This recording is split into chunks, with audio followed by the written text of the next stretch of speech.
პატრიარქის გადასვენების სამგოიარო პროცესია მიმდინარეობს. იქ ნანუკა ქაჯაია იმყოფება. ნანუკა, ვინ არიან შენი რესპონდენტები და რა განცხადებები კეთდება პირდაპირ ეთერში ხარ?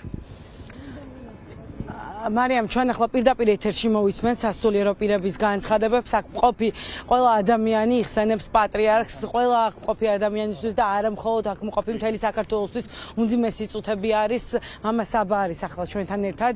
მას ვთხოვთ, რომ ისაუბროს, გაიხსენოს რა შეუძლია გითხრას პატრიარქზე. დღეს მთელი დღის განმავლობაში ვისმენთ აქ სასულიერო პირებისგან, ადამიანებისგან, რიგითი მოქალაქეებისგან პატრიარქთან დაკავშირებული ისტორიებს. რას მოგვიყვებით თქვენ? ძალიან მძიმე წუთებია ახლა და ისტორიული.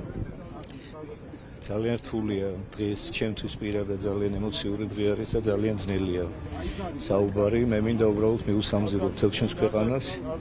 დღეს მთელი საქართველო ჭირის უფალია და მე მგონი ეს ის დღე არის, როდესაც ყოველი ქართველი უნდა დავფიქრდეთ იმაზე, რომ ცოტანი ვარ ძალიან და ერთმანეთს უნდა მოვიფიქროთ და ერთმანეთი უნდა გვიყვარდეს ყველაზე მეტად.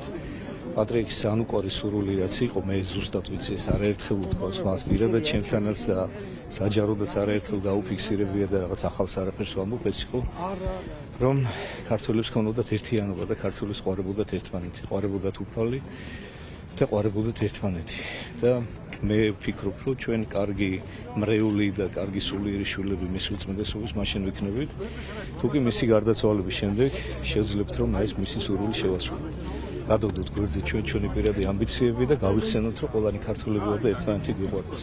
ღმერთმა დაალოცოს მისი უწმინდესობა, ღმერთმა საუკუნო განსასწრებელი დაუმკვიდროს, მე ღრმად ვარ დარწმუნებული, ასეც იქნება, იმიტომ რომ მას უდიდესი ღვაწლი მიუძღვის ჩვენი ქვეყნის წინაშე და მე მჯერა, რომ მისი სული, მისი უკვდავი სული ცეციდან კიდევ უფრო მეც საფერს გააკეთებ ჩვენი ქვეყნისთვის, ვიდრე აქამდე აკეთებთ. 22 რიცხვთან დაკავშირებითაც გითხავთ, სამზადისი ალბათ ხვალიდან განსაკუთრებით აქტიურ ფაზაში გადავა. რაც გვეტყვით ამ დღეს ძალიან ბევრი ადამიანი ჩამოვა. ძალიან ბევრი ადამიანი იქნება, ძალიან ბევრი სტუმარი იქნება, იმიტომ რომ კათოლიკოს პატრიარქი არ იყო მხოლოდ ჩვენი ქვეყნის პატრიარქი, ის მსოფლიო პატრიარქად მოიაზრებოდა სულიერი მნიშვნელობით, რა თქმა უნდა, იმიტომ რომ მთელი მსოფლიოს ქრისტიანული სამყარო მას აღიარებდა როგორც ერთ-ერთ გამორჩეულ და უმნიშვნელოვანეს ფიგურად. ამიტომ დარწმუნებული ვარ, რომ ძალიან ბევრი ადამიანი იქნება მსურველი მასთან გამოთხოვების იმისთვის, რომ მას უკანასკნელი პატივი მიაგოს. სიონის საკათედრო ტაძარში მისი სურვილისამებრ მოხდება მისი დაკრძალვა და ნახოთ როგორ იქნება და რა იქნება. მე იმედი მაქვს, რომ ყველაფერი მშვიდობიანად იქნება ორგანიზებული, იმიტომ რომ მართლა ძალიან ბევრი ადამიანი იქნება თავმოყრილი. ღმერთმა დაგლოცოთ, ღმერთმა დაგახსნას. მადლობა, მამა საბას უსმენთ თქვენ პირდაპირ ეთერში. ყველას საკუთარი წილი პატრიარქი ყავს, ყველა იხსენებს დღეს მთელი დღის განმავლობაში ისტორიებს. მე მინდა რომ თქვენც კითხოთ, რადგან აი ცოტა ხნის წინ მეუბნებოდით, რომ დაუბლებულად გრძნობ თავს. რას გვეტყვით დღეს?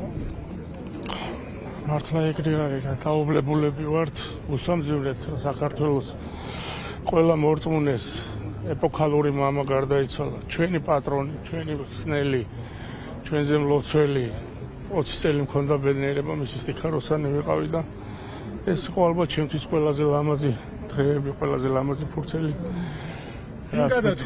მართლა ჯობია, წინ გადავა. მას სასწრაფელი დაუმკვიდროს, იქიდან გაგვაძლიერებს, არ შეგვეშინდეს, შევიყვაროთ ერთმანეთი და რასაც გადაგებდა უწმინდესი, რომ ერთმანეთი გვიყვარდესო, ის აღვასრულოთ. ძალიან დიდი მადლობა. თქვენ ხედავთ როგორი არის ვითარება. სამგლოვიარო პროცესია მიემართება სამების საკათედრო ტაძრისკენ. საქართველოს კათოლიკოს პატრიარქი ილია მეორე სწორედ სამების საკათედრო ტაძარში უნდა გადაასვენონ, სადაც სამოქალაქო პანაშვიდები იქნება 22 დეკემბრის ჩათვლით. სწორედ 22 დეკემბერს 22 მარტს უკაცრავად საქართველოს კათოლიკოს პატრიარქს დაკრძალავენ სიონის საკათედრო ტაძარში. მადლობა. პირდაპირ ეთერში ნანუკა ქაჯაია.